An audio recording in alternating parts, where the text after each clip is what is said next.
What's going on, everybody? It is your guy Jameson here with Two Tone Station, new YouTube channel reacting to all things Titans. Happy to have you here today. Happy Hump Day. Happy Wednesday to everybody. Today it looks like we've got Will Levis up and his weekly press conference. I'm curious to see what he's got to say.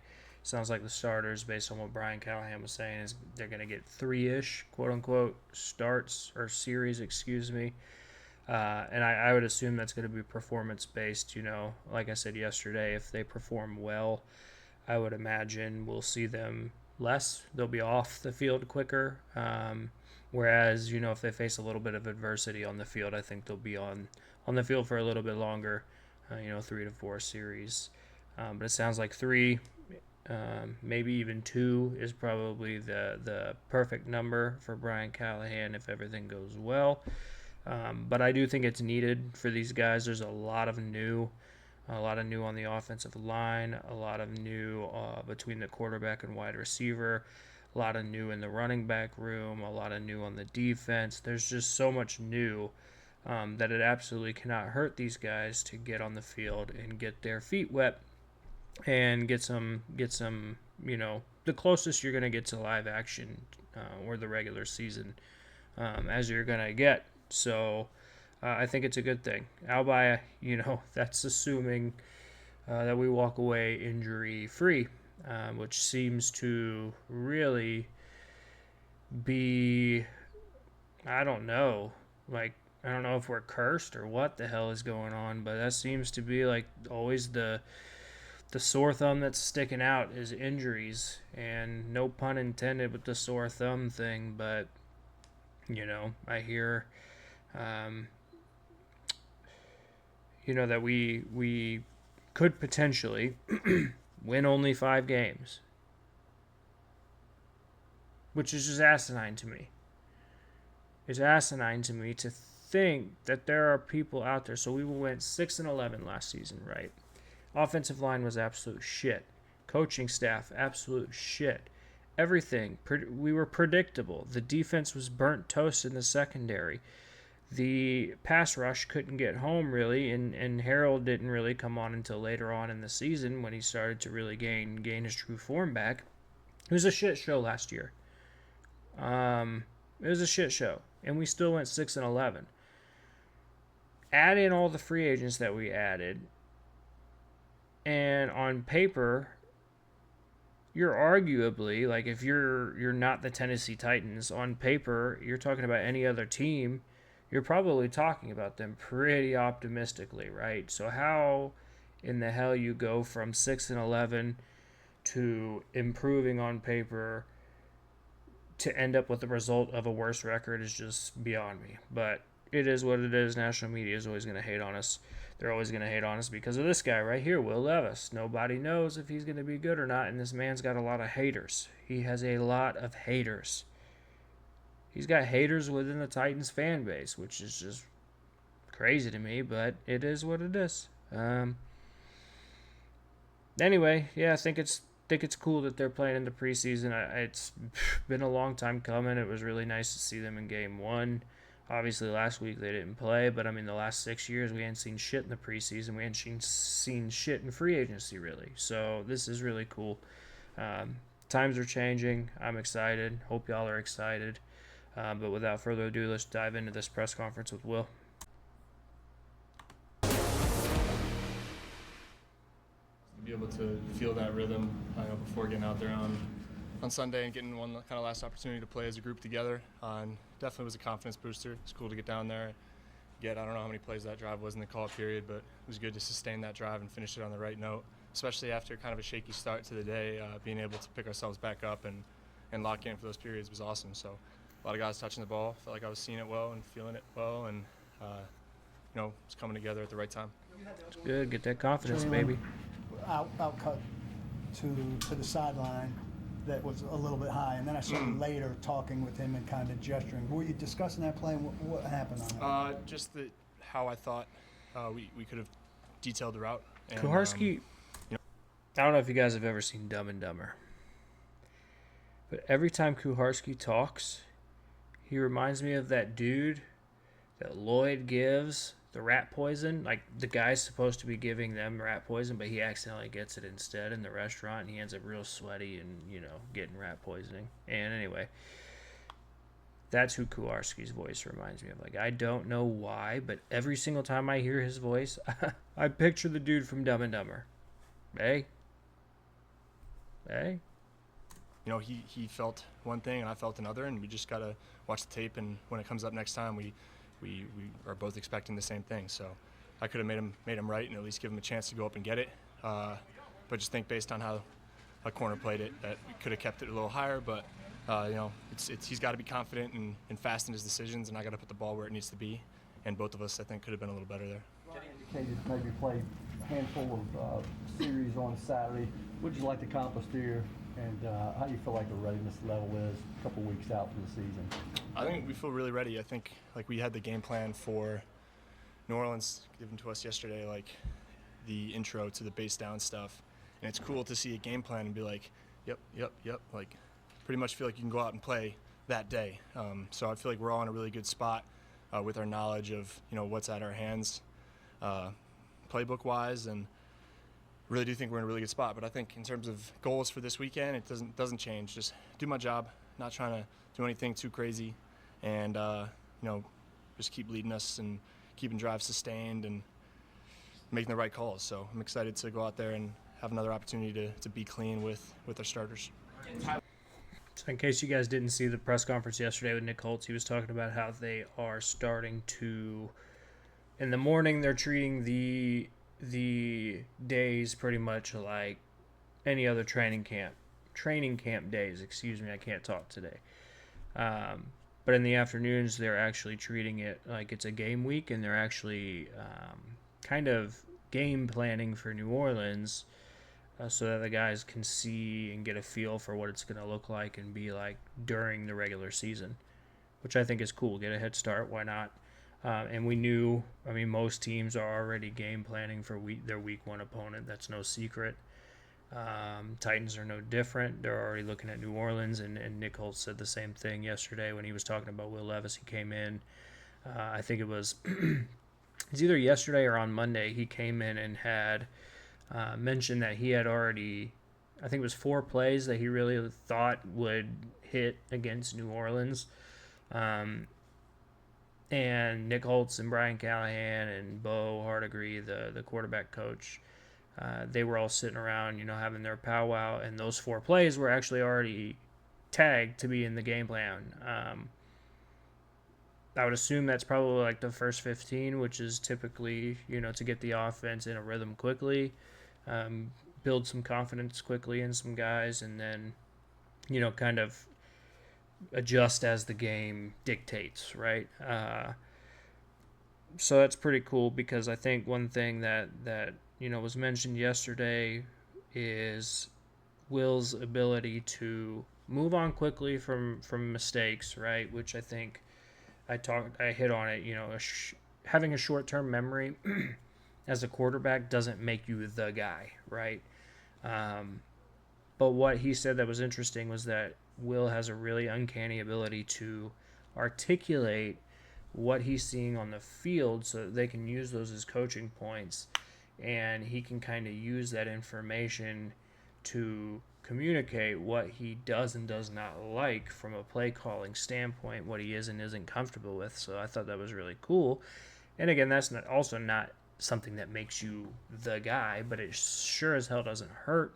I think that says a lot more than having a short-term memory, because I think that having a short-term memory is pretty much like a built-in component of a quarterback, right? Any football player, I think you have to be quick to move on from your mistakes, right? Take a mental note, analyze it quickly, correct it, and don't make the same mistake twice, right?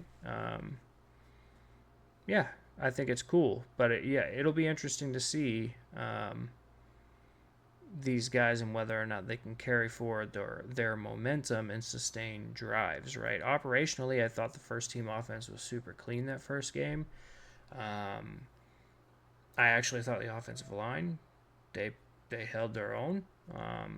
obviously there's tons of room for improvement, but like MPF and Dylan Radens, they were maulers out there, man. I said it yesterday, they were maulers. If you watch that film, they were mauling people. So I'm excited, man, and it's exciting to hear Will talk about how comfortable he feels with the offense and the fact that they can go into the game plan against New Orleans, take a look at it, in the base stuff, and feel like, okay, I could go out there and toss it around the yard today because that's how comfortable and how well I understand it already. I have this knowledge of the offense already that allows me to look at this game plan that is specific to New Orleans and say, I don't feel like I'm missing any pieces of information or that I'm behind the curve enough to need to, dive into any of this information more. I feel like I could step out there and go play today, which is cool to hear. Working way back into the next step for you maybe being get us out of bad plays, when you're up the line and so forth. I guess, how do you feel your progress is coming along, and what are the most challenging things for a quarterback?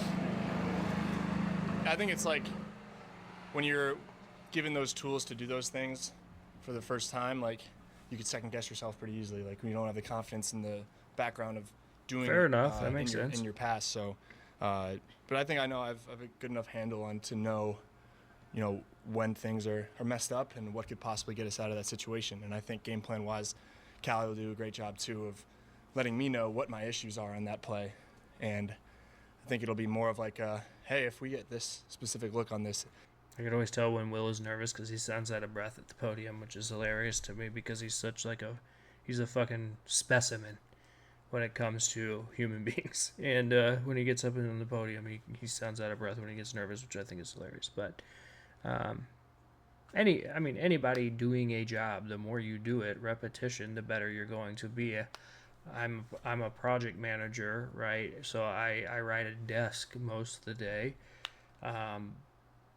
But the tools that I manage at work, I didn't just know those tools lickety split, right? It wasn't until I started and I had worked where I work for a couple years to really master those tools because I've had exposure to them over and over and over and over and over again, and obviously I'm expected to own those. So the repetition, obviously, right? The more you do it, the more you see it, the more comfortable you're going to be.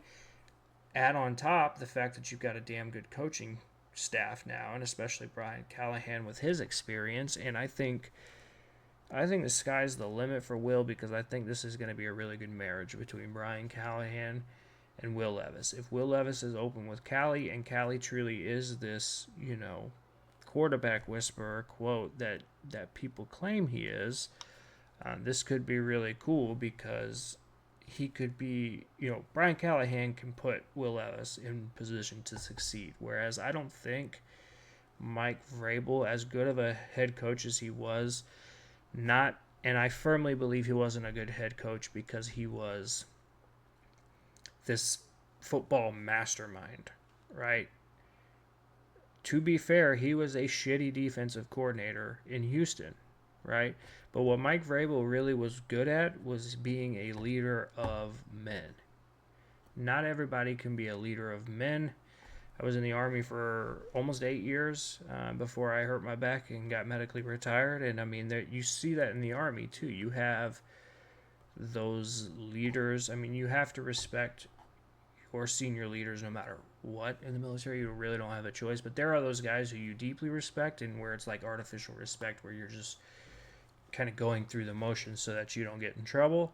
But then there are those guys who really truly are leaders of men who you do respect, and that was Mike Vrabel, right? He did have those players respect, but it was in a no-nonsense kind of way, and people gravitated towards that. It worked until it didn't work, right? And so Brian Callahan brings something in fresh. I'm super pumped to see it, and like I said, I feel like he can put Will in position to succeed, whereas maybe Mike Vrabel couldn't have done the same thing. Really cool. Sorry to keep interrupting, guys. I just kind of vomiting at the mouth here. It's not going to work. Let's think about getting into something else. So having that kind of catalog Let me back it up a little bit because I didn't hear what you said. He'll do a great job too of letting me know what my issues are on that play, and I think it'll be more of like, hey, if we get this specific look on this, it's not going to work. Let's think about getting into something else. So having that kind of catalog of, Exactly of what I was things to just get saying. to based on whatever personnel is out there on the field, based on whatever the coverage we think it is.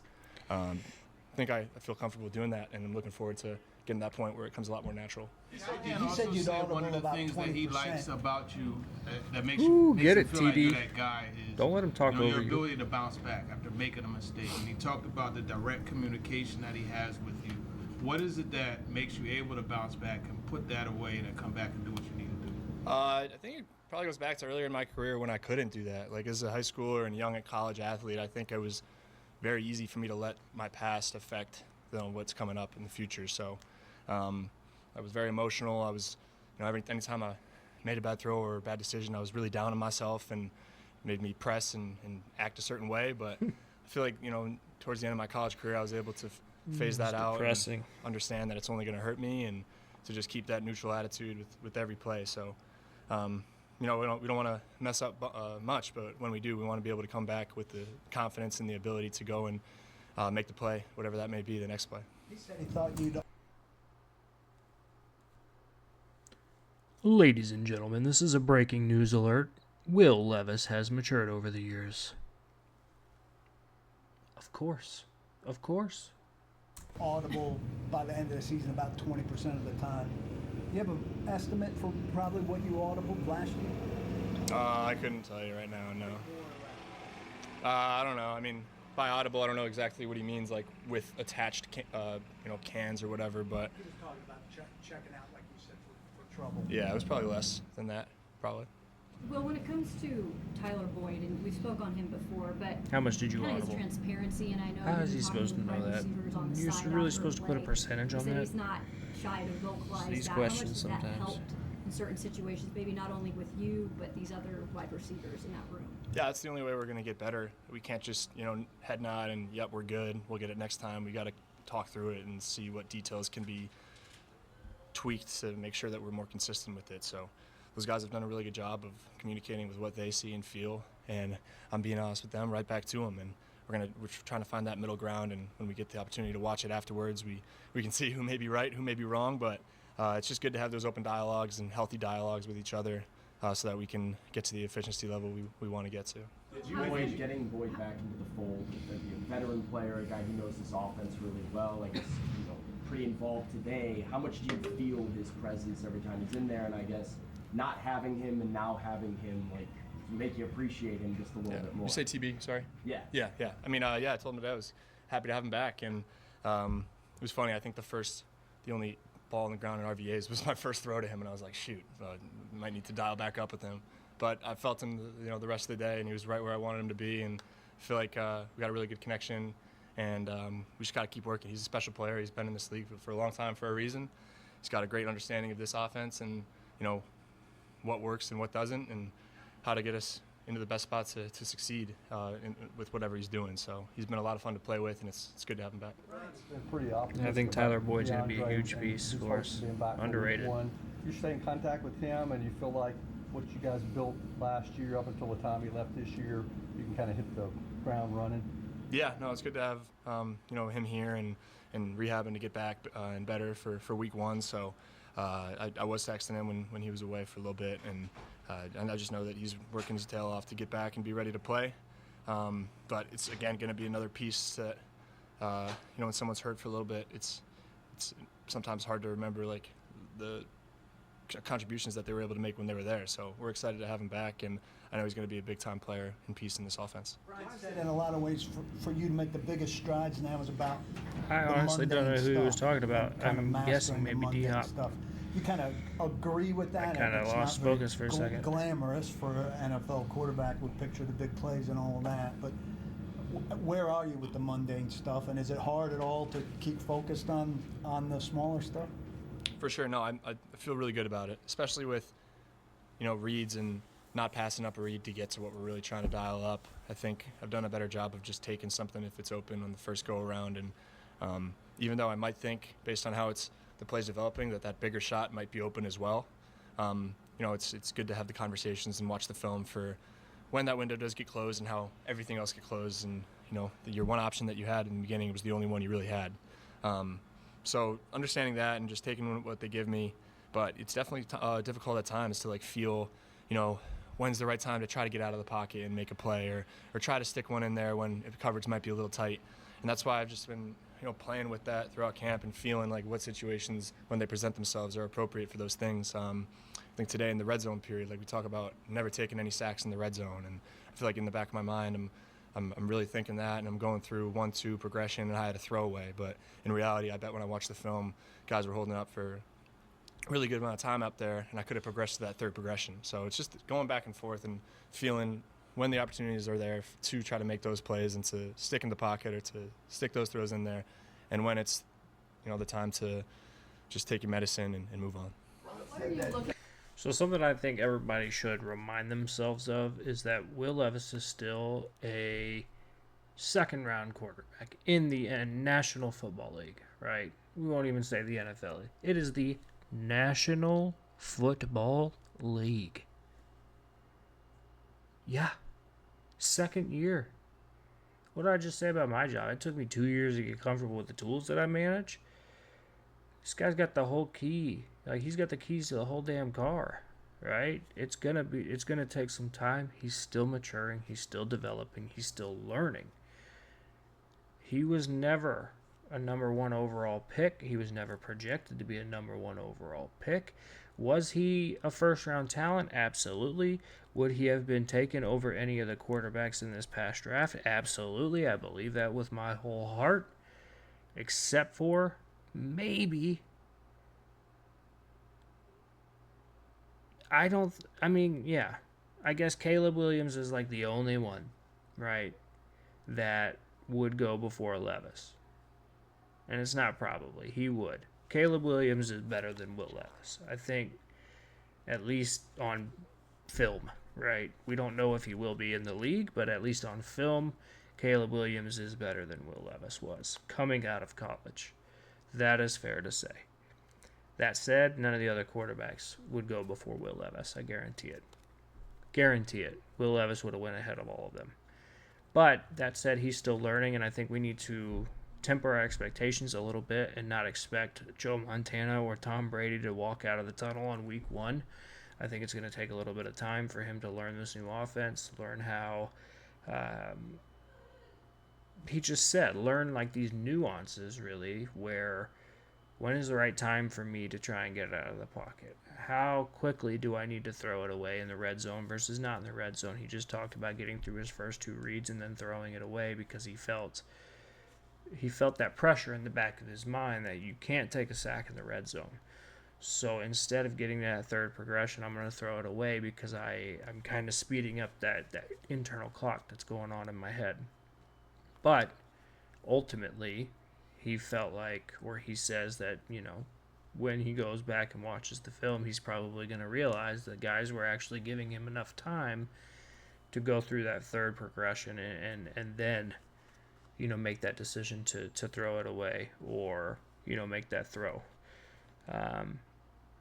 But again, it's training camp. That's what this is for. Like he said, he's been playing around with stuff during the training camp, period, and hopefully that helps and pays dividends. But I think it'd be really smart of all of us to temper our expectations a little bit, because I don't think Will Levis is just going to come out of the gates, year 2 an elite quarterback. I just don't. Could he be?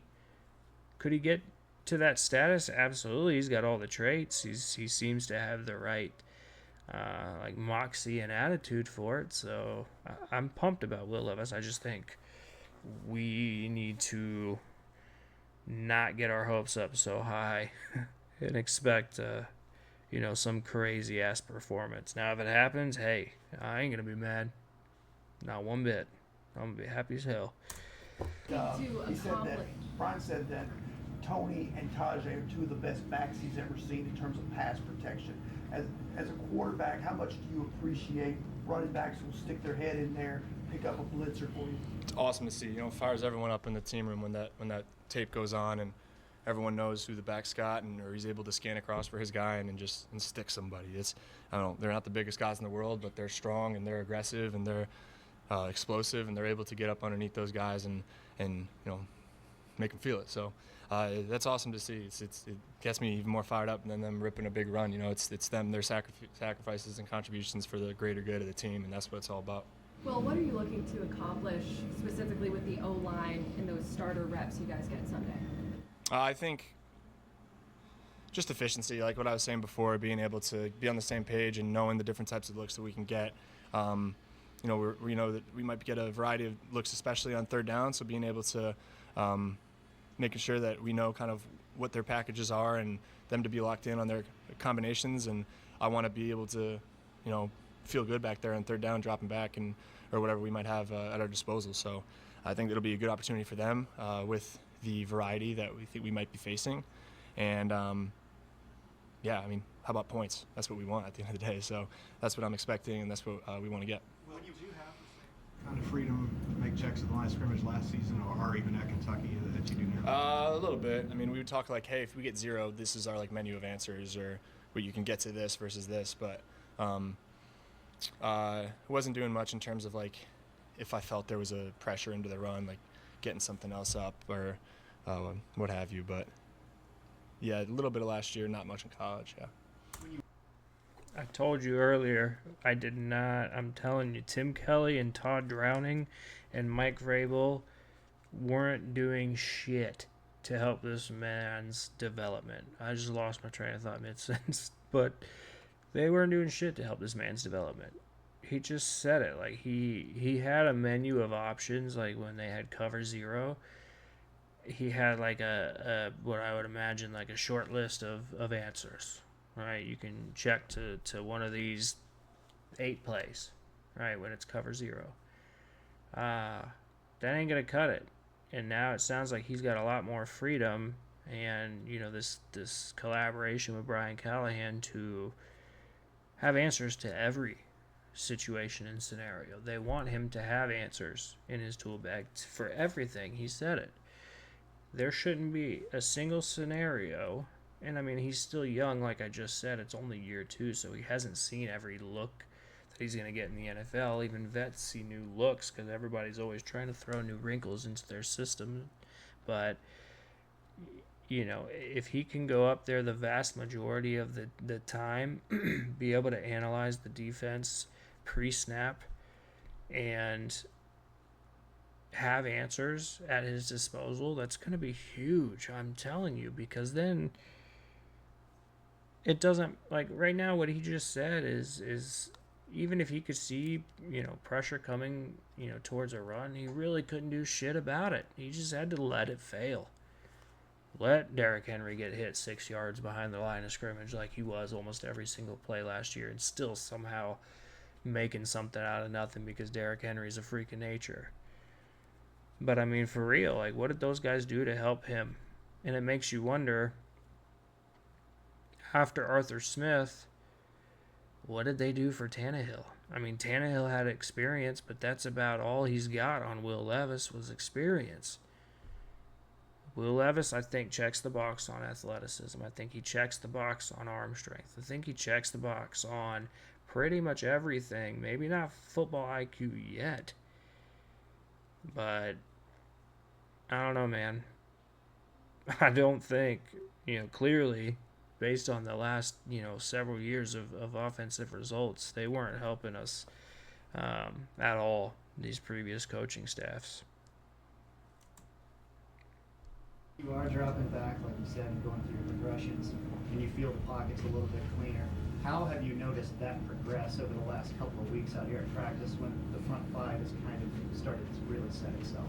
I think it's just their knowledge and their ability to continue to understand our defense and what we play and the different types of games that they're playing up front and the different pressures that we're getting, and them to just kind of know it's coming before it even happens sometimes. So when they have that confidence, and after they've gotten the reps that they have against this defense, it feels a lot better back there, and they've been doing a good job of holding up their guys. So credit to them, and we just got to make sure that we're working every week to know those things in a week's time to get ready for those Sunday games. So credit to them. Felt really good back there, and we just got to keep working.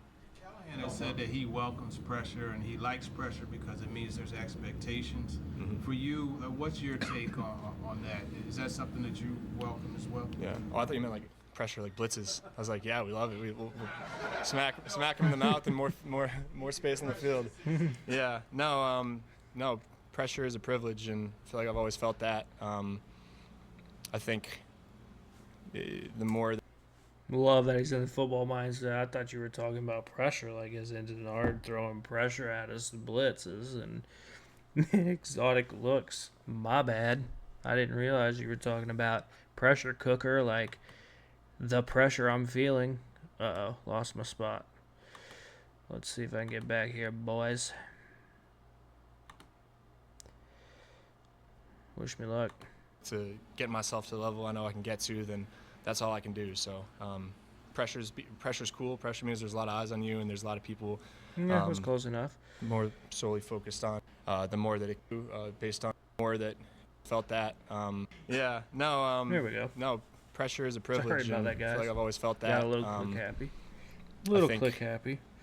The more that you're focused on what other people are going to be thinking about you based on how you act and what the outcome of your actions are, then the more that it can weigh on you. But I think I'm just more solely focused on myself and the people here, and I know as long as I'm just doing my best to work to get myself to the level I know I can get to, then that's all I can do. So pressure's cool. Pressure means there's a lot of eyes on you, and there's a lot of people counting on you to succeed, and I welcome it with open arms.